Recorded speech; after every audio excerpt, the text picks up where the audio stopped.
Morning.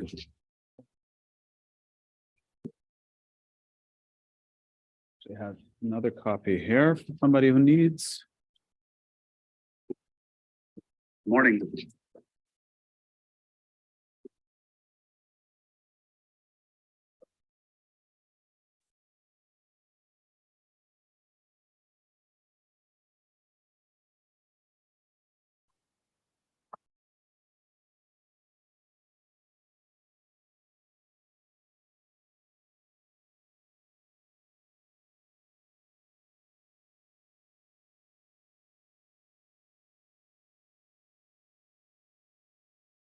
Let's jump right in.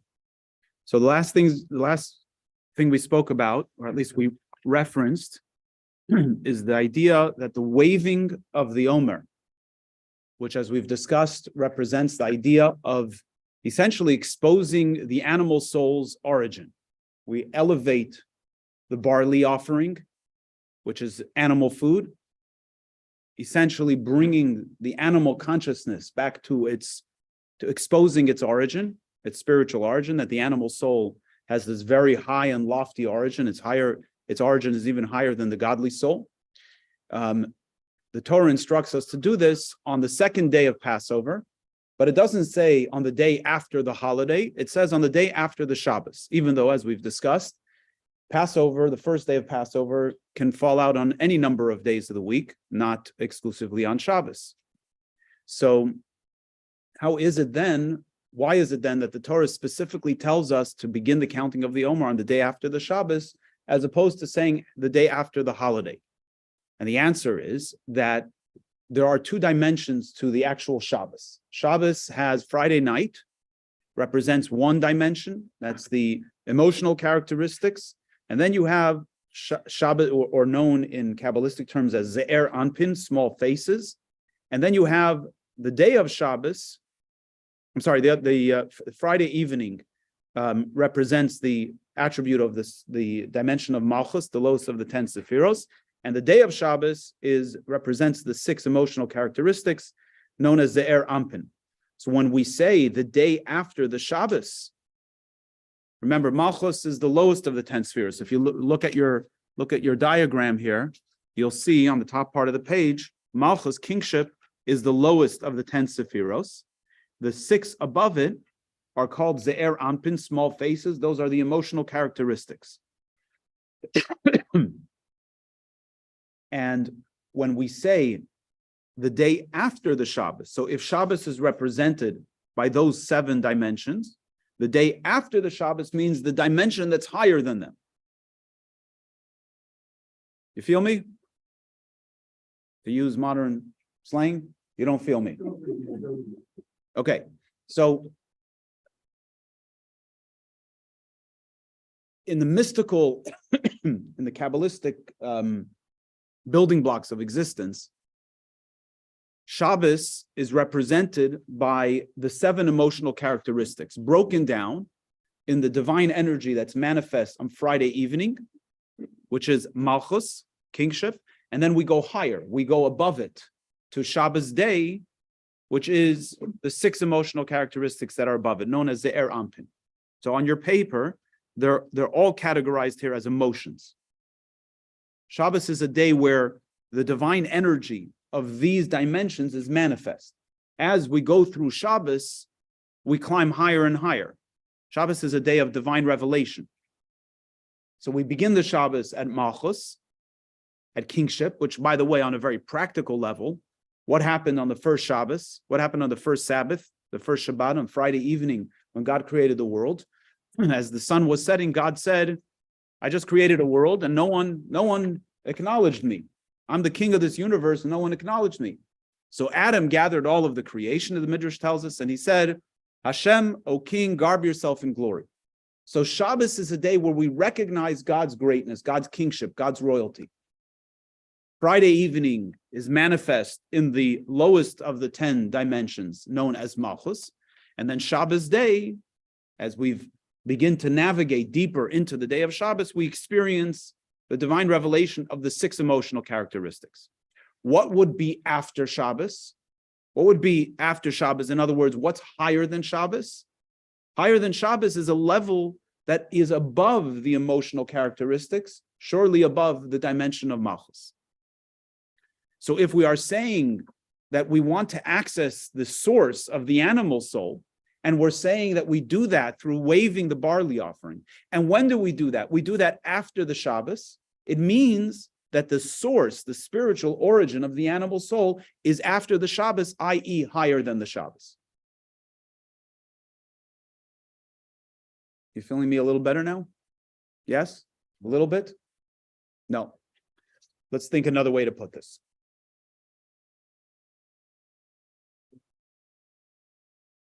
We've been discussing that the animal drive within us, which we can oversimplify by talking about instinctual behavior, our hardwiring, our nervous system, our emotional characteristics, all the stuff that I like to say that when we first become self-aware are already programmed into us, right? When we first say, oh, I exist, I'm a person, I have a name, I have an identity, right? I don't know what age that actually happens at, 5, 6, 7, 8, 9, 10, depending, and it intensifies, like it becomes, like the picture comes into focus, right?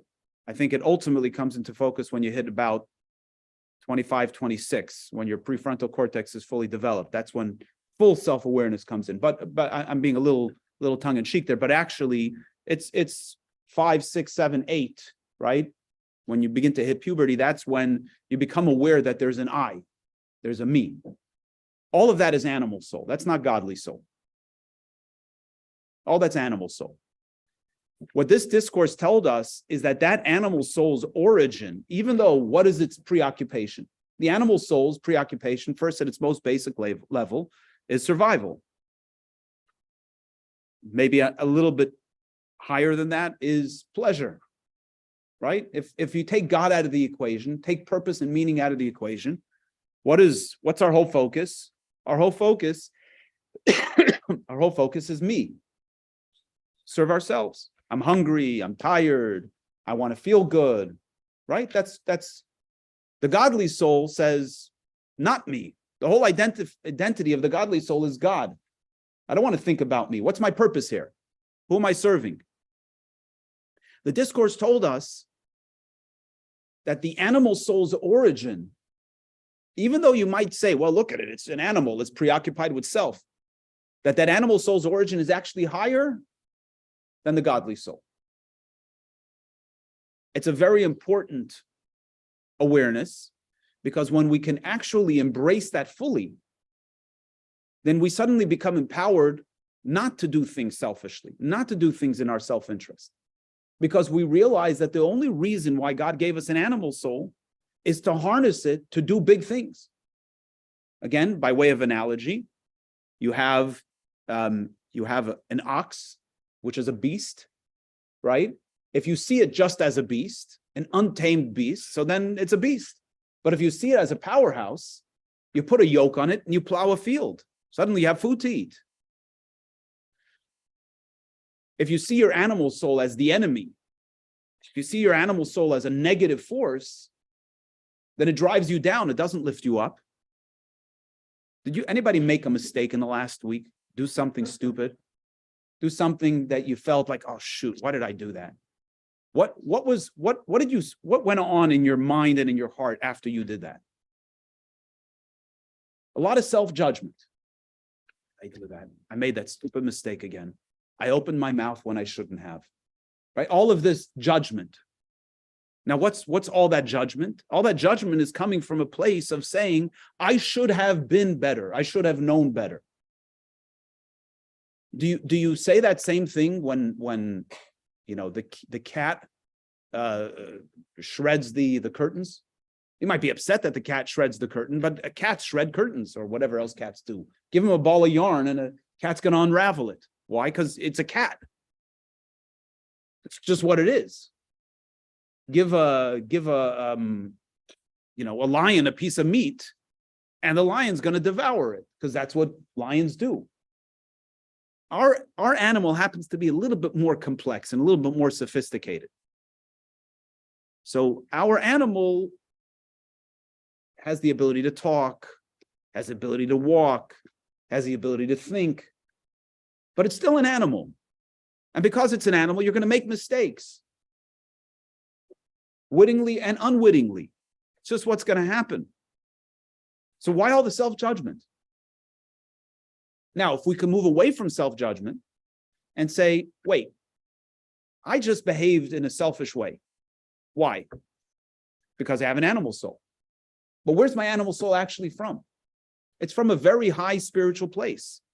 Why is it from such a high spiritual place? Because God gave me this animal soul so I can figure out how to put a yoke on it and direct it to do amazing things in the world. Because the godly soul can't do those things.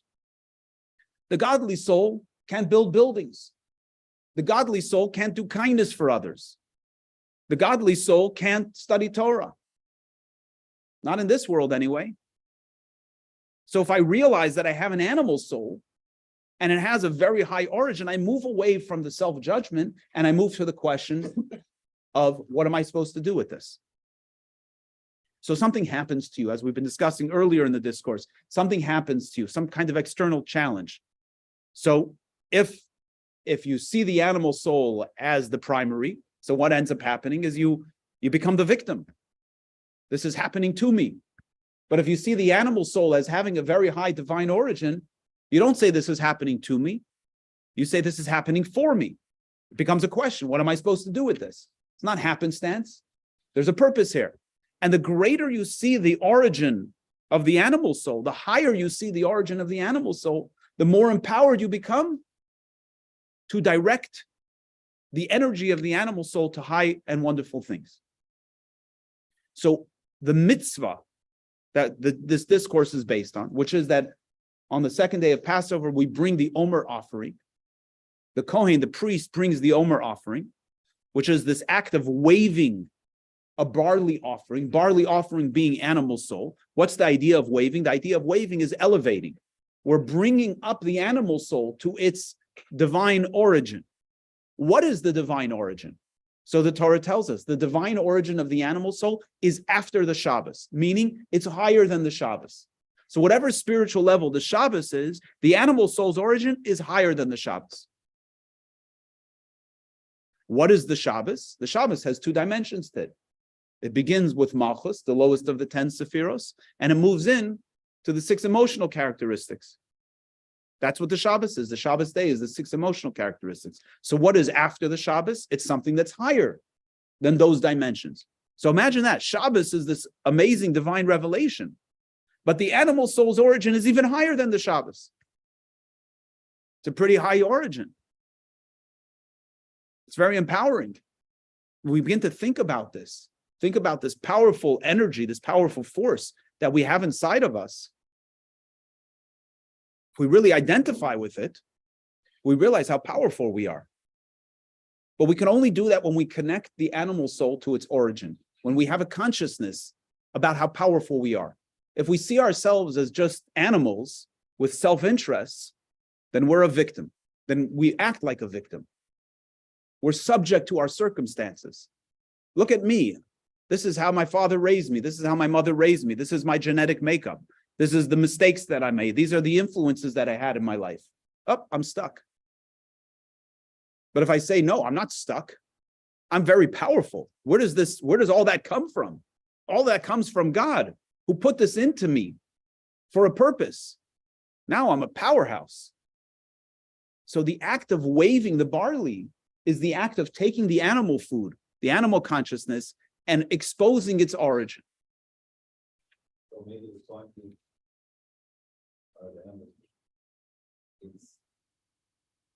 it's forming, that it's supposed to be forming, you have to take, not bad way, in a good way, and plan of your mistakes to elevate. Yes. Your mistakes, which is where the tension most lives, right? But even not mistakes, even character, what we would call character deficiencies, right? Everybody has certain strengths, and we all have weaknesses, and we get frustrated with our weaknesses, right? Some people are really organized. I always overlook details, right? I can do a lot of big things, but when it comes to details, like I'm going to mess it up. So I'm going to go like, I'm going to assemble a piece of furniture, and I'm just not going to pay attention to number 2. So I do number 3, 1, 3 to 10, and just number 2, I just totally overlook. And then I finish the thing and it's not working. And I go back and I look at it and say, oh my God, I missed number 2 again. Right. And then you get all frustrated with yourself, which is normal human behavior. But then we begin like, we beat ourselves up, and that's a benign kind of situation, but we beat ourselves up over these things. What happens when, somebody says something to you and you shoot your mouth off at them, and then you get upset at yourself. Why did I say that? Why was I impatient again? Okay, hold on, slow down. Why do you have this character deficiency? How can you harness that? How can you redirect it? How can you use that to empower you to do something in life, right? How does impatience actually show up to be a positive? It does.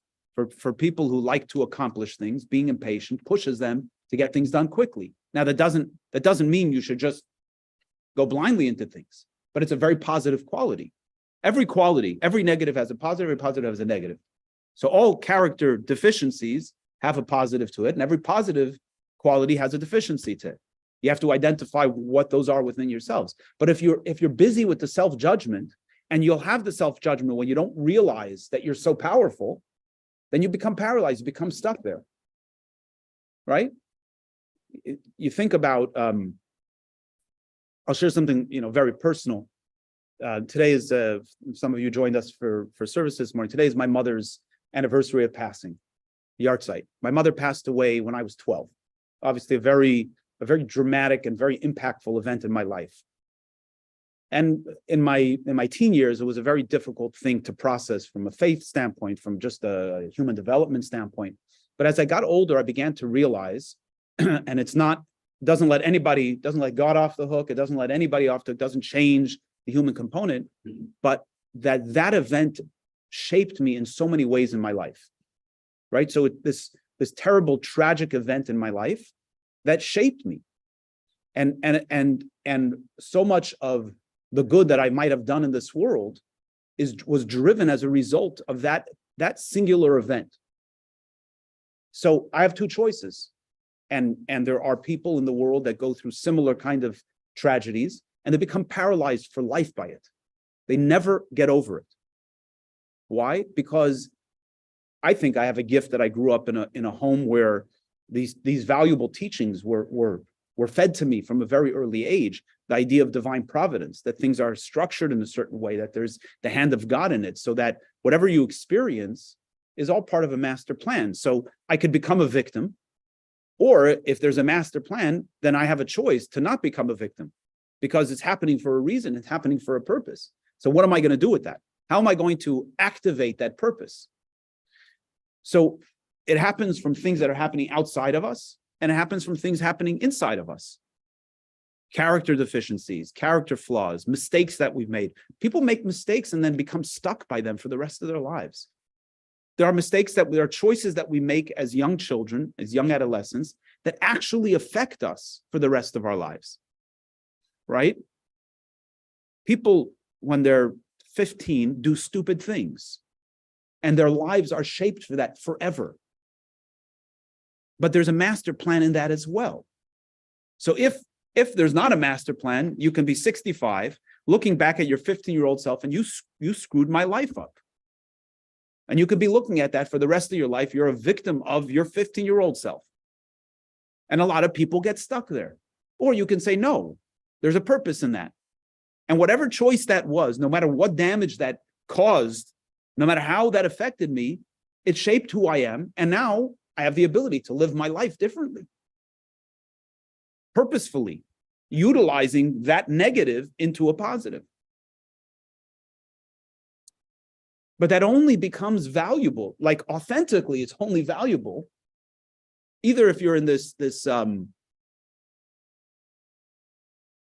when I say authentically valuable, I mean that it has eternal value, right? From a self-development standpoint, that's a really good what they like to call it's a really good brain hack, right? It's a really good brain hack to say, look at your 15-year-old self and say there was purpose, it helped shape me, and that's good. But take God out of the equation and like, who cares? Like, what's the purpose in that? If you're just trying to get from here to the finish line at 120, okay, so it's good. It's a survival technique, but there's not a lot of depth to it. There's not a lot of authenticity to it. But if God becomes part of the equation, then your 15-year-old self that made that bad choice, that shaped who you are, is not in a vacuum. It's part of a master plan. And actually, it defines your purpose. Because nothing happens just because. Nothing happens by mistake. Everything is orchestrated and intentional. So there's a master plan there. I believe in God, but I have a lot of Jewish friends, they don't. They do not get that from Jewish that we done. Unnatural, let's say, plan that they live in a state of 16 and goes to 120, 65, whatever it is. You probably would have in a different way for people that don't believe in God, because if it's gone out of the equation, it doesn't work. Can I say something? Sure. What you said, right? If you take. Don't get me wrong, I'm just. Oh, no. I'm just gonna bring it down to like the level you brought it on, right? So, like you said, like someone that's a Jew that doesn't believe in God or doesn't have connection other than the heritage piece, right? Because you're Jewish by heritage. If you just take these different components, right? Like the pain they've suffered in their lives, the experiences they had, right? Anything that's happened in their lives, like the rabbi is saying, the 15-year-old self, right? That's if all those experiences shape what you are today, right? They shape who you are as a person, the way you think, the way you behave, the different personalities. So all that pain and the different events that happen in your life make you what you are this very day. So that would be the way. That's a natural way, not a God way. No, but I'm saying if someone was a Jew, a Jew but didn't believe in God, the way you could kind of segue it into the God piece would be to bring it into this piece first, and then kind of segue it into bring God into the equation. When you say natural, what do you mean by that? Means what is natural for you? Nature for me, that's a creation of God. So for somebody that doesn't believe in God, it's something that Big Bang, whatever you Okay, so if God is not part of the equation, I agree with you. That's the perspective that's going to be. We have another problem there that we have. There's another starting point, which is we have to get people to recognize the faith they have. I think the bigger challenge is when people believe in God and haven't internalized this principle, this philosophical, theological principle that is really fundamental to Jewish teachings and elaborated on by the Baal Shem Tov. But actually, that is what this discourse is telling us, that one could believe in God, but not have a relationship with God. And when you have a relationship with God, which like any relationship requires investment, you have to invest yourself into a relationship with God. When you invest yourself in a relationship with God, what ends up happening is that you bring greater awareness of God into your day-to-day. And that helps us look at our 15-year-old self and all these other things that we've discussed and see them in different light. Is it easy? No, but you have to, one who invests themselves is going to have that experience. If you're not going to invest yourself, you're not going to have that experience. So it's not just going to flow into you. That's why I said I feel blessed that I grew up in a home where this was taught to me, because it's ingrained in my teaching from a very young age. And that's a blessing. That's why parenting and raising children and bringing values to them at an early age is so important. But it doesn't mean that one doesn't need to work on owning that, right? We're all taught things in childhood. We have to move to a place of owning that, which is our own effort we have to put into it. But it's in addition to that, we have to, we have to experience it and come to an awareness with it. But this is something that requires great effort. And the premise of this discourse is, as we're getting close to Passover, that Pesach is the time that we left Egypt. And everybody's going to bump up against challenge. The question is, how are you going to navigate out of that challenge? So if God's not part of the equation, so some people just have a tendency to be more victim-y. and they're going to live more victim-y. And some people are going to be more resilient, and they're going to move forward. And you could, read all the books of the philosopher, the psychologists who analyze, human condition. And we have a lot of very interesting stuff that's, coming out in teachings these days, fascinating podcasts that we can listen to understand human development. But all that's without the God equation. You bring God into the equation, then there's another conversation to be had, because it's not just about, my wiring. In other words, there's a legitimate complaint to have to your parents for how they raised you. There's a legitimate complaint to have to your parents for having brought you into this world, that they brought their DNA components together to bring you into the world, and now you have this DNA makeup that's got whatever challenges it has. There's a legitimate place to say that and to blame your parents. And now I'm 15 years old or I'm 50 years old, and I'm saying, it's just what it is. I'm a victim. I wasn't asked to be born. I wasn't asked to be with this set of DNA. You screwed me up, Mom. You screwed me up, Dad. Right? And there's there's actually a legitimate place to say that. Now, a person can then decide, but I don't want to feel that way. I don't want to live that way. Okay, so I'm going to do something about it, or I'm going to be a victim. And a lot of people get stuck there. And that and all that is without judgment. It's just the evolution of life when God's not part of the equation. As soon as you bring God into the equation, so then, and again, when I say bring God into the equation, I mean bringing God into the equation where God is actually relevant in this world, where God actually is overseeing and is involved in divine providence of everything that goes on in this world. Then I didn't just happen to get here. It's not just that my parents happened to bring themselves together to produce me with my complex DNA. It's not just I was given this mother and this father and this set of circumstances, and that all shaped me. That's God's doing. If that's God's doing, then I can ask a question. What does God want from me with all this? So that is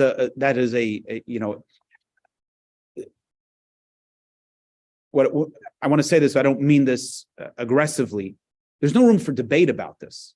In other words, if you believe in God and you believe that God is involved in your life, then one can look at their life. One should, one ought to, one can. It's legitimate. It's the right thing. It makes all the sense in the world to say, what does God want from me? If God is not part of the equation, either because you don't believe that God is active in the world, or you don't believe in God altogether, then there's no judgment to have for anybody who behaves in whatever way they behave. And a person within themselves can make the choice, I want to be a victim, gesundheit hate, or they can say, I don't want to be a victim. I don't want to be subject to my circumstance. I want to live higher. Great, I'm going to live higher. Now, if you want to ask the question, how does one bring themselves to a place of faith in God? Or if you believe in God, how does one bring themselves to a place of recognition that God is present in our world? Okay, that's a good conversation. That's some of what we discussed earlier in the discourse. That's a function of prayer, is to take the time to meditate and to reflect on the fact that God is present. If you look at the magnitude of existence and nature and all the amazing things that go on in the world, it's very hard to say that this is just a happenstance of the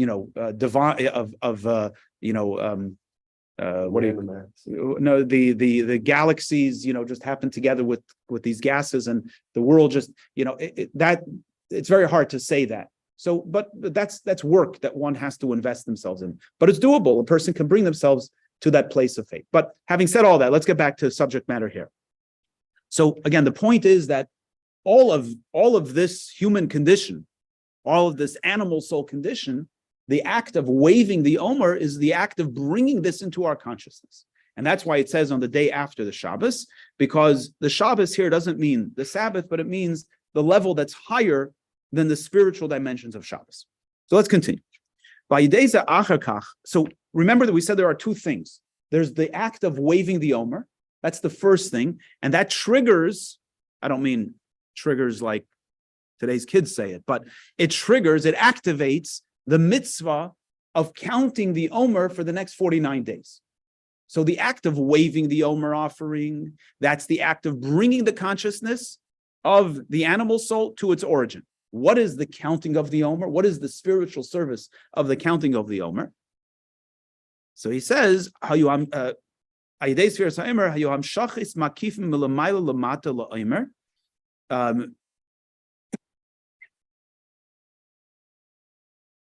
So after the act of elevating the consciousness of the animal soul to its origin, the next job is to bring down that consciousness into the experience of the animal soul. The power to transform the animal soul into holiness, that power alone has a profound divine origin. But in order to actually affect the transformation, as it is in this world, we have to bring that light from its origin down here. This idea is known as bringing down the encompassing light. So before we go further, let me explain two ideas. Number one,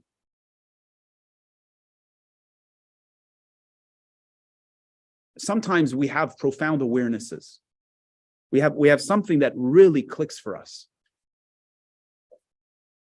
It might be a seminar that you attended. It might be a retreat.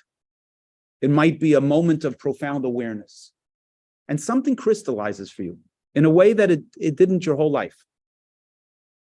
And you know in that experience that if you really own that, it has the power to transform who you are as a person moving forward. Does this resonate at all with anybody? Right? Does this resonate?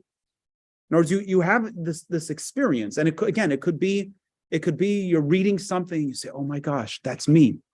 That's my experience." That opens up a window into something that I've been thinking about my entire life. Or you go and experience, you go to a retreat, and the person that's leading the retreat says something that says, "Wow, unbelievable."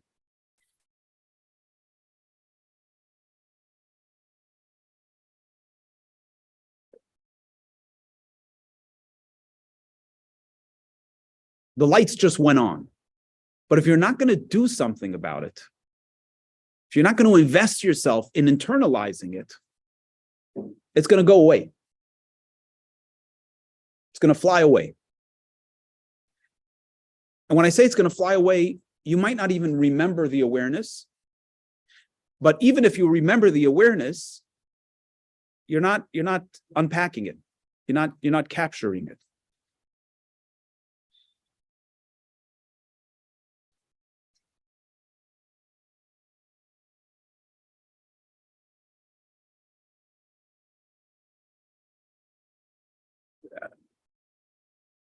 In the space of recovery,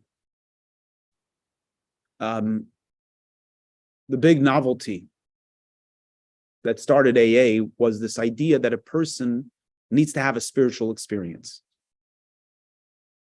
Is it a profound spiritual experience? Is that the language? I forget exactly the language, but the idea is that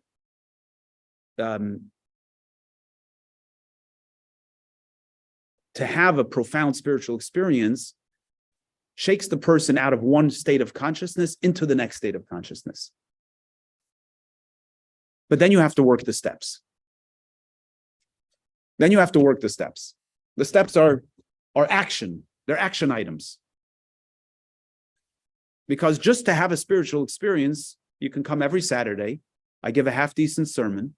You can get inspired and you have your spiritual experience. Come on Yom Kippur, right? It's a holy day. The day itself is very powerful. You have this unbelievable energy. And then the next day is a regular day again. So having a spiritual experience, having awareness around something doesn't actually change you. It gives you the capacity to change. It's a shift, but you still have to do the work. So the act of waving the Omer is this moment where we realize, wow, I'm not subject to my circumstances. I'm not an animal. I have this unbelievable, powerful source. Okay, what am I going to do with it? So that's the counting of the Omer. The counting of the next 7 weeks is the act of internalizing this awareness. Spiritually, if we're following the journey here, right, we brought the animal soul to its spiritual origin. We elevated it to its spiritual origin, which is that awareness. And then the next 7 weeks is about bringing down that consciousness from the spiritual origin to our human experience, to bringing it down. Now, what is that energy that we're bringing down? So in Kabbalistic terms, it's called makifim. Makifim means to encompass. There's two types of divine light. There's an internal light, and there's an encompassing light. The value of the encompassing light is that the encompassing light is very intense and it surrounds something. It serves as a protection.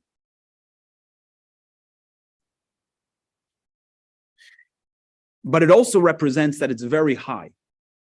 The reason why it's not internalized is because it's too high, that it can only encompass. It can only surround it. It cannot be taken in internally. It's like using the same kind of thinking, right? You walk into a lecture hall and the professor is giving a lecture on a topic that you know about this much of. And you walk in and you hear this lecture and like you're blown away. You're blown away not because you understand, but you know that you don't understand. So you haven't internalized anything, but you're surrounded by the awe of the understanding. The reason why you haven't internalized it is because it's above your head. But the reason why it affects you is because you have a relationship to it. So the idea of a divine light that encompasses means that it surrounds and protects, but it's so high that it cannot be brought in internally. So where does the protection come in here? The protection comes in that the animal soul, when it recognizes its divine origin, which is this encompassing light, that awareness may not be internalized, but it serves at least to give us a protection to realize that we have a very high origin and to prevent us from following the animal drive.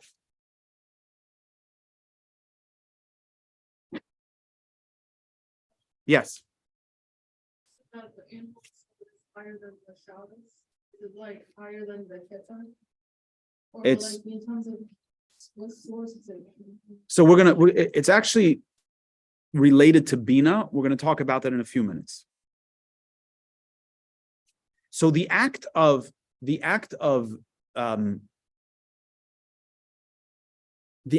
counting of the Omer is the act that takes this encompassing light and begins the process of internalizing it. So the initial awareness brings us to this place of protection. The act of counting the Omer internalizes that. That's the work. That's the work every single day that we're working on taking this awareness and bringing it into our experience, making it real for us in our day-to-day life. Now, how do we count the Omer?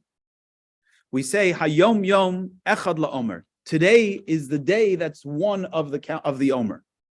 Today is day 2 of the Omer, and so on. What is day? Day represents light. Light is chesed, kindness. So what's going on here is that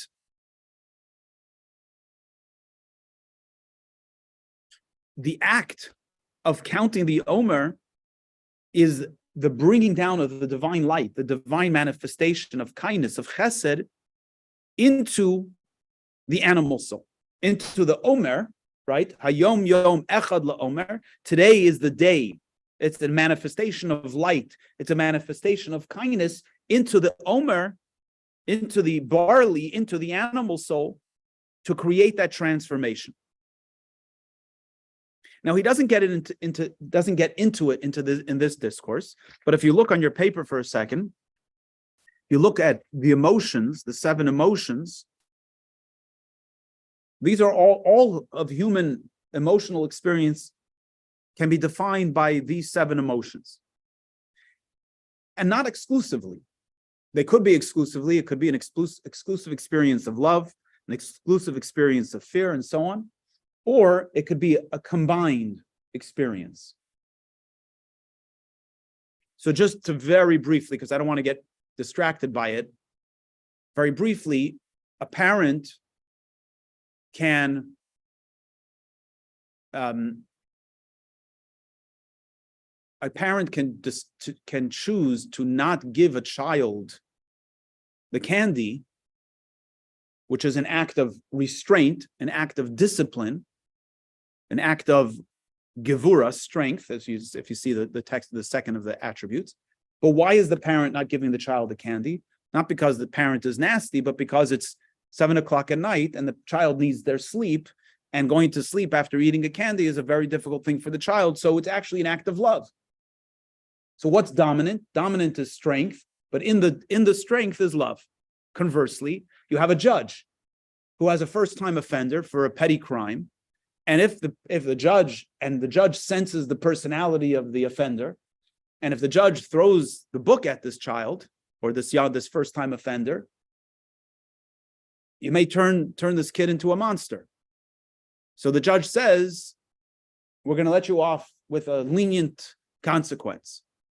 So again, what's the dominant? The dominant is the lenient consequence, the love, but what's included in it is strength. There's a calculation there. I've shared this before. I remember once somewhere in New Jersey and New York, there were a bunch of punks that went and drew swastikas on an old age home. So what was the judge's punishment? Now, probably by law, they had a massive fine and they could do some time in jail, whatever it is. He said, okay, you got to go do community service, 20 hours community service at the old age home where there are Holocaust survivors. You little big shots think you can go and write swastikas. Go meet the people who suffered because of those swastikas and see what's going to happen. In other words, what's the outcome is that these kids were not bad kids. They were just punks. Now go and meet the people and hear their stories, of how they survived the Holocaust, and you're not going to be so quick to write swastikas on the walls of old age homes again, right? That's strength in love. That's strength in compassion. There's kindness there. Judge is not trying to hurt people, not trying to punish people, trying to educate. He cares for these kids. Okay, care for the kids. There's wisdom there, there's strength there. And every emotional characteristic, every human experience, we can find manifestations of these components, and I'll just go through them very briefly. So you have kindness, which is attraction, connection. You have discipline, which is rejection, restraint. You have harmony or mercy. You have endurance, right? We need endurance. We need a commitment to achieve whatever it is that we want to achieve. You need humility. We need bonding, which means to really connect with the experience. And then we need a sense of nobility, a sense of royalty, that sometimes we just need to rise above a circumstance and not get caught up in all of the details there. So all of these experiences can be intertwined. And that's why there are 49 days. There are 7 emotional characteristics, and there are 49 basic combinations, right? Kindness and discipline, discipline and kindness, kindness and compassion, kindness and endurance, kindness and, and so on. So there are 7 emotional characteristics, 7 combination, and if you take the 7 and you combine each one with the other 6, you have a total of 49. And that's why we have 49, 7 days, 7 times. We're actually counting, but the counting, as we discussed, is about bringing down light into the full capacity, the full range of human emotions, the full range of animalistic consciousness. We're bringing down an awareness that every part of who we are, every dimension of who we are, is part of this divine manifestation of this very profound divine origin.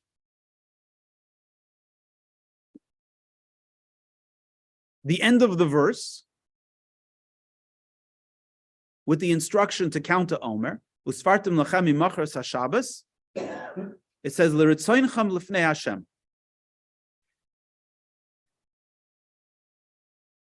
I'm sorry, Lifnei Hashem l'ritzoinechem, before God, for your will. What does it mean for your will? Why do we find this expression for your will specifically here?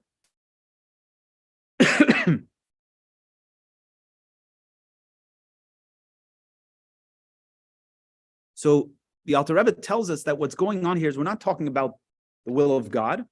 We're not talking about the will of the godly soul. We're talking about the will of the animal soul.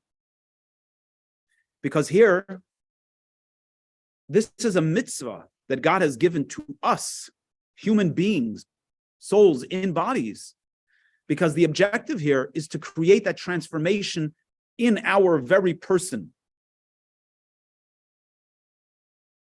It's not a godly experience. It's the most human of experiences. That's the objective here. The objective is in the most human dimension of who we are, to bring divine awareness and divine consciousness into that experience.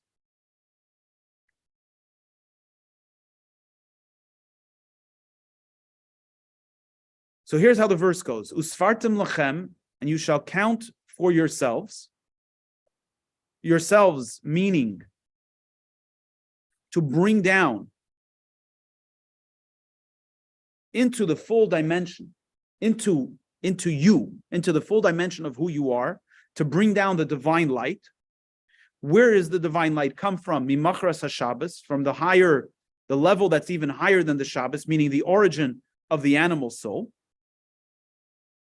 And we do this after you've waved the Omer, after you've brought up the consciousness of the animal soul to its origin. Then we begin to count the 7 days, 7 times, to internalize and bring that into the full human experience.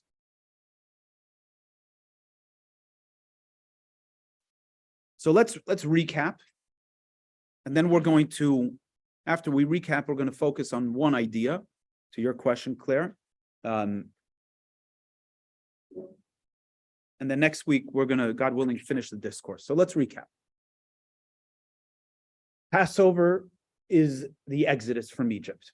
Egypt are the things that hold us back from living fully. Living fully means living in concert with our purpose on this earth, which as a Jew means that we're living here in service of God, to live a life of meaning, to bring godliness into the world, to bring transformation to the material world around us. The reality is that we bump up against challenge. We bump up against Egypt. Mitzrayim, Meitzar, meaning restraints, things that hold us back. All of us, every single day, bump up against things that hold us back from living fully as we would like. This is the movement that we have, leaving Egypt. We're striving towards something. We want to get out of our circumstances. We want to get out of Egypt. We want to get out of the stuff that's holding us back. We want to escape from the things that are making our lives restrained. Where do we want to go? We want to go to Mount Sinai. We want to go experience divine revelation. We want to feel connected to God. We want to experience the purpose in everything that we're doing. That's the journey. Leaving Egypt, arriving to Mount Sinai to bring down that connection from God. How do we leave Egypt? We leave Egypt by bringing a consciousness of God into our experience. When we have a consciousness of God in our day-to-day experience, we are no longer limited by the things that challenge us. Because every challenge is God saying to us, I put you in this challenge so that you can find me in the challenge. How do we bring that consciousness into our being? We do that through prayer. And we went through the order of prayer, where we basically first look at the natural world around us. We contemplate how this world is energized and brought into being by God, both the magnitude of physical reality and the profundity of physical reality. And then we move from the physical reality, the tangible, accessible physical reality, into the heavens, right? First on a physical level, the planets, the cosmos, the sun, the moon. God created all of these cosmos. And then we move into the spiritual cosmos, the space of the angels. And as we're doing this, we are becoming more aware of God in our reality. God becomes more real for us until we finally come to the place where we proclaim, Shema Yisrael, Hashem Elokeinu, Hashem Echad, Hear, O Israel, the Lord our God, the Lord is one, where we have this amazing recognition that in the fragmentation of all of existence, is really manifest the oneness of God. That although it appears to us at first glance to be fragmentation, in its essence, it's really all divine revelation. And then we are able to translate this awareness of Hear, O Israel, the Lord our God, the Lord is one, into the experience of the Shema, you shall love Hashem your God with all your hearts, meaning with all dimensions of our being. We're able to bring that into our consciousness. And with that, we become, at first glance, ready for Mount Sinai. The Alter Rebbe says, no, we're not yet ready for Mount Sinai, because all of that was really the godly soul's awareness. We need to also bring this awareness into the animal soul. Because it's not just the godly soul that stood at Mount Sinai. In fact, it was the godly soul in the animal soul, with souls in bodies. So it's not enough for the godly soul to recognize God in our world, but the body also needs to be prepared for that.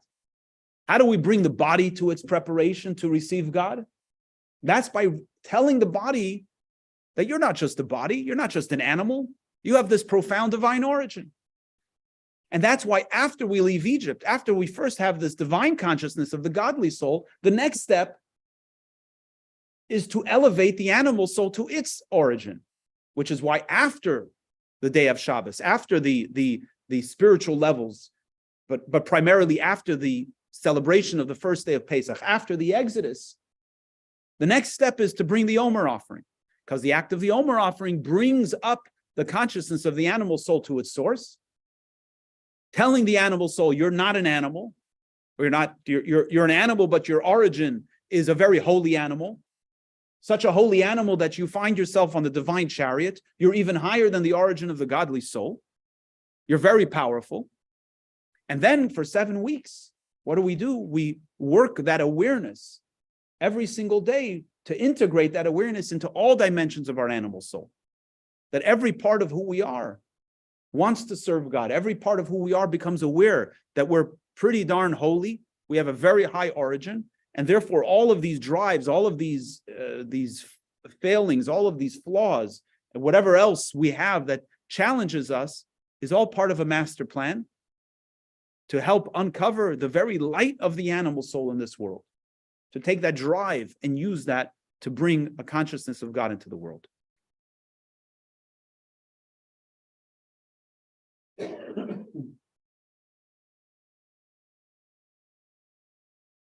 Now, part of the contemplation, so what we said is that in order, this awareness, the initial awareness that is accomplished through the waving of the Omer, is an awareness that activates this encompassing light. But in order to internalize that encompassing light, we need to count the 7 days 7 times. Now, we're going to elaborate just briefly on what this encompassing light is all about. And like everything in Hasidic philosophy, we have to understand this in the human experience. And then that will shed light on what's really going on in the spiritual cosmos. So there are different things that we can think about that move us, right? There are different things that we can contemplate that can make us feel God's greatness.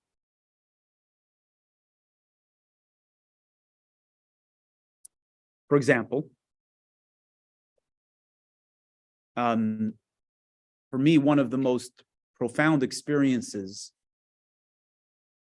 I've had the good fortune in my life to travel to various different places. As they say, join Chabad, see the world. You've heard that slogan? No? Join Chabad, see the world. So I've been to France and to Belgium and to Italy and Russia and Israel, and I've been to a lot of places. Not as many as others, but I've been around. And I always thought that real physical beauty was in other parts of the world. And in 2017, we had the good fortune of taking a family trip, my wife and I and our 8 children, and we traveled west. We went to, we drove through the southern states. We went to Texas. New Mexico. We went to a bunch of places there. The Grand Canyon. Somebody's been there. You'll help me with the names. There's Horseshoe Bend. Anybody know what I'm talking about? Horseshoe Bend is right there, and then there's also a canyon there. One of the four quarters called Canyon de Ship. No, another one where you walk in and it's like it's fascinating. I probably still have pictures on my phone. I'm forgetting the name of it, but it's all like an hour and a half from Flagstaff, from the Grand Canyon. We went to a place called Carlsbad Canyons. Anybody been there?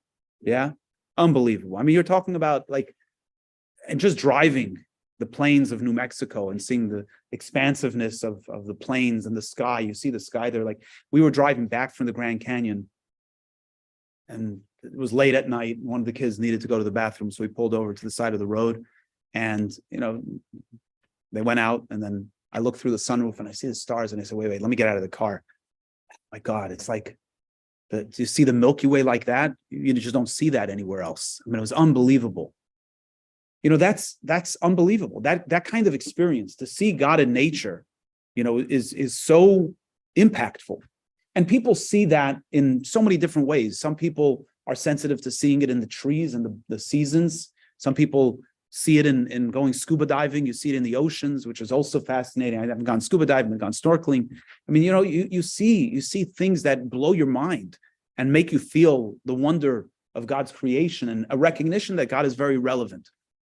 And if you're into the galaxies and you look at microscopes and telescopes, and you look into the galaxies, it's mind-boggling. It's unbelievable.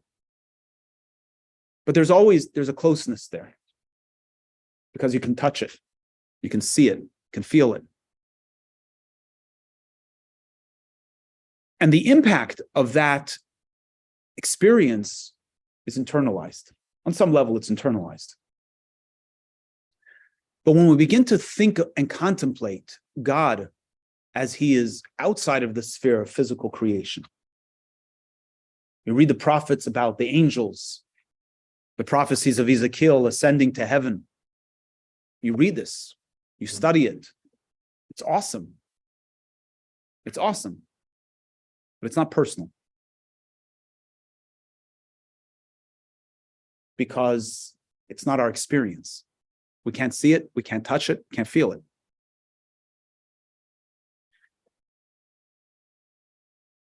But it moves us. It moves us in a different way. So both of these experiences, both of these contemplations, contemplating our conscious reality and contemplating the spiritual cosmos, both of them move us, but they move us in a different way.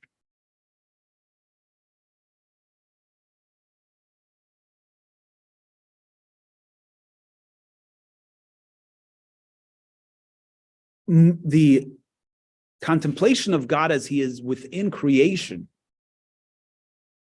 within our conscious reality, moves us to feel a closeness to God. That's the response. Even if it's awe at the vastness and the greatness of and the profundity of nature, it moves us to feel close to God. Wow, look at this God. He's so powerful. He's so intricate. He's so creative. It moves us to a place where we want to feel close to God. When we think about God as he's in the spiritual cosmos, what's the response to that? What's the emotional response to that? Anybody want to suggest?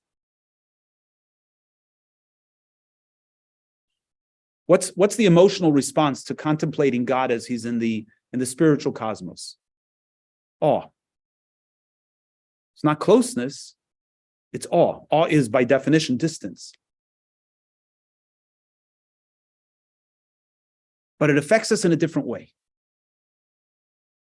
Think about it for yourself. Feeling close to something and feeling in awe of something impacts us differently.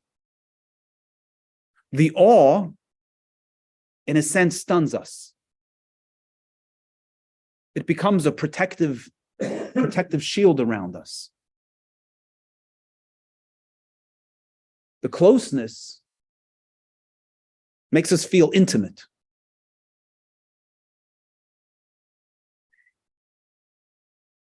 One without the other is incomplete. If you just have the closeness, so the nature of things is it's about me. I love you, God. I am in awe of you. I feel close to you. And therefore, I'm always susceptible to the I going down the other path. Because it's still speaking to my animal soul. When we incorporate the awe, then even when the I wants to go down an unhealthy path, the awe brings us back into line. The awe says, wait, you're getting caught up in yourself. Remember how awesome God is. Conversely, if all we have is awe, that's amazing. God's amazing. But how does that translate into my human experience day to day? So this dimension of awe, which remember we said that there is this revelation of the source of the animal soul that needs to be internalized. The consciousness of the animal soul's origin is the result of contemplation that comes from thinking about God's awesomeness. The makif, the encompassing energy. That is called in Kabbalistic terms makif de bina. If you look at your paper, it's the second of the intellectual qualities, is bina, understanding. And mystically, it's that spiritual level, which is the animal soul's origin, makif de bina. It's called the encompassing energy of divine understanding. But it's the understanding of God as he is out there in the cosmos, in the spiritual cosmos. And that has to move from that place to be internalized in order for it to become relevant to us on a day-to-day basis. And that's the job of the counting of the Omer, is to take that energy and own it, to internalize it. So you might say that if you have this contemplation that moves you to a place of awe, your instruction would then be, now contemplate God as he's within your reality. Because by contemplating God as he's within your reality, you've taken that awesomeness of God and you've made it relevant to you. Coming to an awareness of the origin of the animal soul is awesome. It's amazing. It's uplifting. It's inspiring. But now you need to own it. Owning it is what creates the real transformation. And that's the work of the 49 days of the counting, where we take that and we internalize it and bring it home into our day-to-day experience. Next week, we're gonna move to the revelation at Sinai.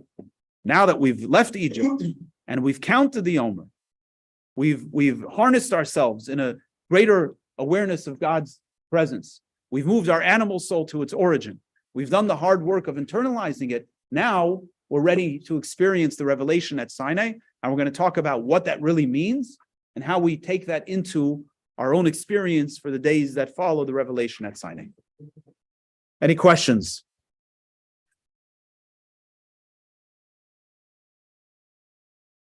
If anyone has ever seen the Aurora Borealis. The what? Aurora Borealis. What is that? Yeah, Northern Lights, I have. Yeah, They're working. I was, let's say like 13 years ago, I was working on a cruise ship, cooking for a season. And we were in Alaska, and like 2 o'clock in the morning, someone woke me up and said, "You have to see that." And I didn't wake up, and then they 10 minutes later woke me up again. They dragged me out of bed, and it was worth it. I went and saw it. It was Wow. pretty. Yeah, it's like one of those moments that Rabbi said, right? Like you go out and here in the city, you can't see any stars because all the city lights, but then like Rabbi was saying, right, he's in the middle of nowhere and you can see everything, so it opens it up, right? Yeah, you got to bring yourself to that experience. I have about 180-degree difference in viewpoint, because I find God in the miracle that every tiny particle remains in motion. And yet you don't see it. You don't see all the motion that's happening in atoms, protons. Anyway, all of those little tiny particles are moving in everything. Everything. So you connect with that. I can connect. So why do you say it's a 180-degree difference? Because I look at the details, not the big picture. I mean, I'm in awe of that God, but this guy encompasses me. So I think you're saying the same thing. Okay, I believe you. And I want to unpack that. You actually have a very intimate connection to that awareness because you see it, you know it, you've seen it in a lab, you've seen it in a microscope, you've seen. So, but that's real to us. When we can look and see all these particles that are moving around, and yet there's a solid here, it makes a consciousness of God so real to us. I didn't want to be misunderstood that it's the prettiness of the flowers or the beauty of the mountains or it's all awesome, but it's our experience. We see it, we can touch it. So some of it is warm and fuzzy, and some of it is mind-blowing, right? But it's all stuff we can see and touch. It's part of our physical consciousness. It speaks to the animal soul. So it moves us to a place of connection. When we start talking about things and meditating on things that we can't see, that we believe, that moves us to a place of awe. It's not so intimate for us.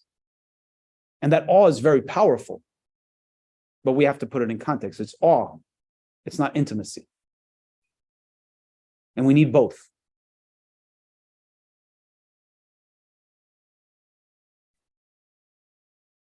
I'm still trying to figure out what I'm supposed to do with the exhibit behavior, so.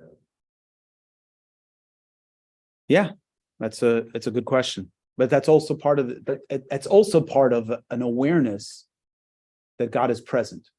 I'll just say, since you brought that up, that I find the same underlying principle there as well. People who God is distant and not active in the world become very panicked about anti-Semitism in the world. If you believe that God is present and God is active in the world, then you don't become panicked. You're responsible. You take action. You don't become panicked because it's not happening in a vacuum. If God is out there and not here, then you better be panicked. But if God is here, be responsible, be prudent. But God's part of the equation. I believe you. One thing that I was just thinking, like you were saying,